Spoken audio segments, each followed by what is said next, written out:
His Royal Highness the Crown Prince and Prime Minister Prince Salman bin Hamad Al Khalifa chaired the weekly cabinet meeting at Gudaibiya Palace.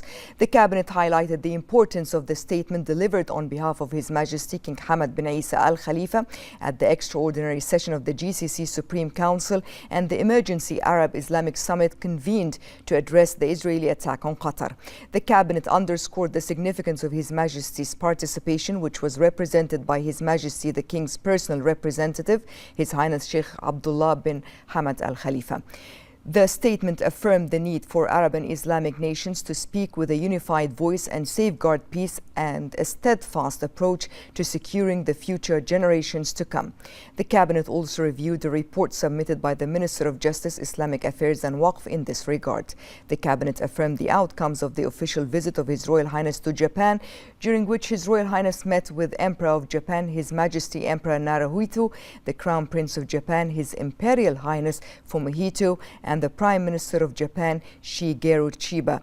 In this regard, the cabinet highlighted the announcement to enhance bilateral relations between Bahrain and Japan for a comprehensive partnership to a strategic partnership. The cabinet noted that this new level of cooperation was further reinforced through the signing of MOUs and cooperation across priority sectors of mutual interest. The cabinet expressed gratitude to the Emperor of Japan, the Crown Prince of Japan, and the Government of Japan for their warm hospitality and reception. The cabinet commended Bahrain's pavilion at Expo 2025 Osaka, Kansai, Japan, and expressed appreciation to the President of the Bahrain Authority for Culture and Antiquities and the pavilion organizers for creating an immersive experience that highlights the kingdom's rich cultural heritage and ongoing development. The cabinet reviewed the report submitted by the Minister of the Prime Minister's Court in this regard. Marking World Tourism Day, the cabinet outlined the importance of continuing to adopt initiatives that support the development of the kingdom's growing tourism sector. The cabinet further commended the efforts of the national workforce and relevant entities in implementing strategies and specialized programs to advance the tourism industry. The cabinet congratulated the leadership, government and people of Saudi Arabia on Saudi National Day.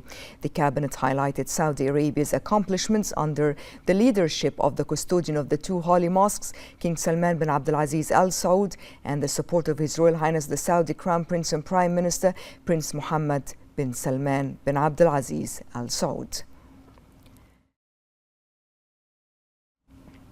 The cabinet then approved the following memorandums. A memorandum submitted by the Ministerial Committee for Financial and Economic Affairs and Fiscal Balance regarding the latest developments in Bahrain's performance in priority competitiveness reports and indicators. A memorandum submitted by the Ministerial Committee for Legal and Legislative Affairs regarding a draft law approving the Unified Law on the Management of Plant Genetic Resources for Food and Agriculture for GCC countries. A memorandum submitted by the Ministerial Committee for Legal and Legislative Affairs regarding the political declaration of the fourth high-level meeting of the UN General Assembly on the prevention and control of non-communicable diseases and the promotion of mental health and well-being. A memorandum submitted by the Ministerial Committee for Legal and Legislative Affairs regarding an agreement between the government of Bahrain and the government of Azerbaijan, the government of Mongolia, and the government of the Commonwealth of Dominica regarding the exemption from visa requirements for holders of diplomatic passports. A memorandum submitted by the Ministerial Committee for Community Services regarding the outcomes of implementing the decision to prohibit outdoor work during midday hours for the period from June 15th to September 15th, 2025. The memorandum outlined that based on 35,050 inspection visits, there was a compliance rate of 99.97%.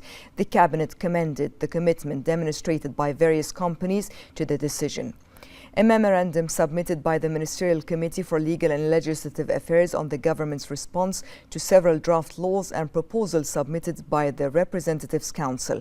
The cabinet then reviewed a memorandum submitted by the Ministerial Committee for Development Projects and Infrastructure regarding the completion of the road maintenance and bridge expansion plans for the summer of 2025.